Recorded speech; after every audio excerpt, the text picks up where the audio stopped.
Credito Trevigiano in prima linea per affrontare le problematiche legate agli investimenti.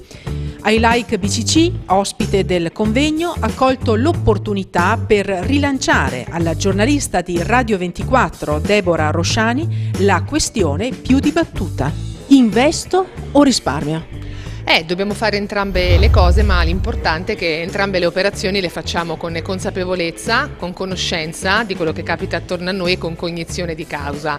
Io mi rendo conto che sono dei principi qualche volta un po' difficili da applicare nella vita quotidiana, però dobbiamo impegnarci tutti. Perché ci dobbiamo impegnare? Perché gli italiani risparmiano ancora tantissimo, però fanno ancora qualche errore nella gestione di questo risparmio, che va assolutamente preservato, conservato, tutelato, perché è il risparmio che molti italiani accantonano per la loro vecchiaia.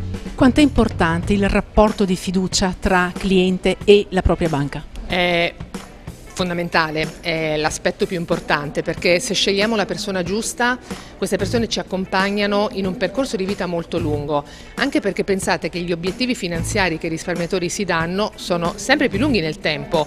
Qualche anno fa la famiglia doveva pensare a poche cose: comprare casa, e la pensione c'era, era quella pubblica e bastava, e faceva anche un po' da ammortizzatore sociale per tutta la famiglia se c'era anche uno stato di bisogno. Oggi invece gli obiettivi si sono spostati e allungati. Dobbiamo farci la pensione di scorta, perché quella pubblica probabilmente non ci basterà più. Dobbiamo pensare al futuro dei nostri figli, che magari non ne sarà sufficiente che raggiungano la laurea, ma dovranno andare a studiare ancora un po' all'estero. Magari se ce la facciamo possiamo comprare anche una seconda casa per i nostri figli. Insomma, gli obiettivi sono molto diversi e li abbiamo appunto molto spostati in avanti. Non possiamo fare da soli questi percorsi, perché dobbiamo avere qualcuno che ci aiuti a raggiungere questi obiettivi finanziari, a fare una manutenzione anche costante delle nostre scelte di risparmio. Quindi è fondamentale. Il denaro deve essere suddiviso per obiettivi. Se ti serve una cifra da qui ad un anno perché devi comprare casa, quella è una parte di risparmio che devi mettere in un contenitore di liquidità, pronto ad essere disinvestito. Per tutto il resto, per gli obiettivi di lungo termine, devi metterli in strumenti di investimento di cui ti devi quasi dimenticare, perché devono lavorare per te.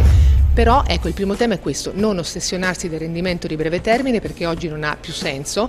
Anche i titoli di Stato oggi sono diventati dei traditori, perché rendono zero e sotto zero, quindi impegnarsi anche un po' di più nel capire queste dinamiche, in modo tale che poi le sorprese, che sono sempre dietro l'angolo, ci colgano meno di sorpresa. Sappiamo che questo territorio è stato anche duramente colpito da fatti clamorosi, per cui magari, ecco, nel caso si dovessero anche di nuovo, speriamo di no, manifestare in futuro, saremo pronti e attrezzati per gestire anche queste emergenze. In un territorio duramente colpito dalla crisi delle banche popolari, molte sono le istanze delle persone che, oltre ad aver perso tantissimo denaro, si sono trovate senza punti di riferimento per gestire risparmio e investimenti. Durante questo periodo noi abbiamo percepito dalla nostra clientela la necessità di poter essere la casa dei loro investimenti.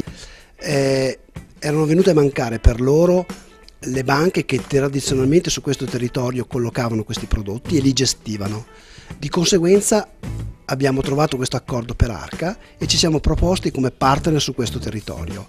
A mio avviso diamo un servizio alla nostra clientela che già aveva questi prodotti su altre banche e anche alla potenziale clientela target per il credito trevigiano. Sono serate che aiutano moltissimo i soci a essere sempre più presenti in un mondo che cambia, con una finanza che cambia e anche con banche che cambiano, per cui è estremamente necessario fare formazione ed essere presenti, come questa sera mi pare, in modo assolutamente notevole.